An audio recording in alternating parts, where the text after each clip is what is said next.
Dexter Morgan, Michael C. Hall, is on the edge of being caught in every season of Dexter, including the original series, the New Blood revival, the original Sin prequel, and now Dexter, Resurrection. This time, it's retired Captain Angel Batista, David Zayas, an old buddy of his from the Miami Metro Police Department, who is not only certain that Dex is the Bay Harbor Butcher, but he also intends to keep looking for him.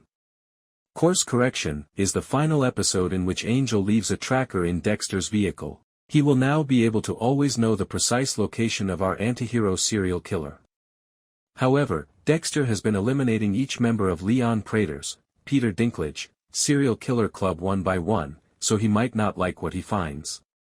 Batista is on the hunt in episode 8, the kill room where it happens, but a surprising conclusion indicates that Dexter should be more concerned about someone else.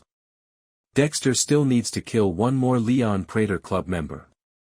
Batista is reviewing the evidence he believes will establish Dexter Morgan's identity as the Bay Harbor Butcher in his hotel room. He knows Dexter's daily schedule to the letter, and he will follow it if he sees an old acquaintance go to visit somewhere new. Given that Dexter is discussing with Harry, James Remar, that Al, Eric Stonestreet, is the only murderer from the club who has not yet met his table, it might not take long. Rapunzel is preparing to head home when Dexter calls Al to ask if he wants a drink. Before he leaves, Dexter quickly persuades him to go to supper. Leon Prater, meanwhile, is preparing for a gala honoring the New York Police Department and policemen wounded while performing their duties. Speaking to him alone, Charlie informs Prater that she doesn't feel comfortable around the person they believe to be Red. She worries that she overlooked something, but she doesn't exactly have a theory. However, Prater has faith in Red, so he is not concerned. As befits a man who enjoys gathering ponytails from his female victims, Dexter sets up a kill room for Al at a wig business. His biggest worry is that it will be difficult to get the murderer on his table because of Al's stature and his poor shoulder, but Batista should be more concerned because his tracker shows that Dexter has remained in the same spot for more than an hour. To make matters worse, Detective Wallace is at work using her computer to look up names like Maria LaGuerta and James Stokes. Dexter visits Blessing Camara's, Ter Gumam Bahom Wine, daughter for an acupuncture treatment since he needs some pain relief, and a method to pick up an unconscious Al later. During the appointment, she talks about how her father, who is normally a nice guy, has been acting like a jerk ever since his mother died. Until Dexter brings up how difficult it must have been for Blessing to be a child soldier in Sierra Leone, the conversation is constructive. You make a valid point, but his daughter was unaware of it. Whoops. The fact that someone he's known for 2 weeks is aware of this, while his own child was unaware, hurts her. Elsa's terrible landlord is looked after by Dexter. Harrison calls as Dexter is getting ready to kill him, claiming that he made a mistake and needs some guidance. Near the theater where Al will be watching Hamilton, the father and son get together for dinner.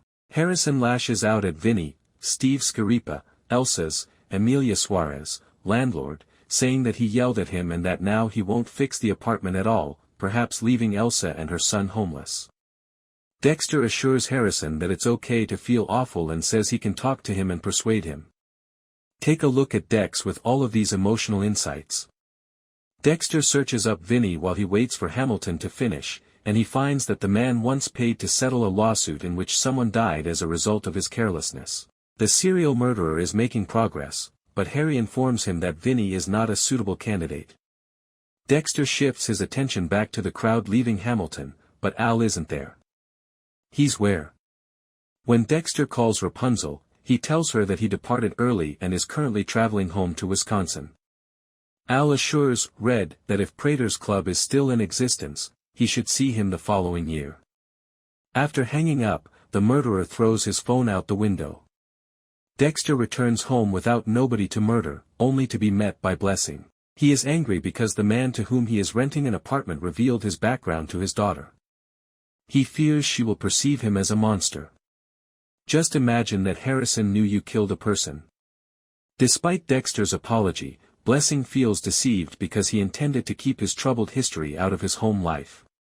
Packed with repressed energy, Dexter storms into Vinny's office, where the man yells at him and tells him to go.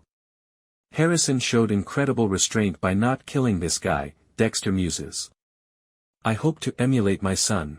Later that evening, Dexter approaches Vinny when he is out on the streets by himself, uses a syringe to knock him unconscious, and places him in his trunk.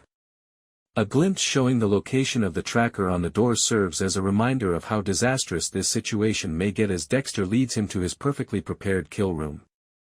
Vinny is terrified when he wakes up on Dexter's murder table, but our anti-hero's mask indicates that he won't perish. Dexter's goal is to intimidate the man into doing what he wants. Angel, meantime, has returned to the tracker's location and has located his old acquaintance.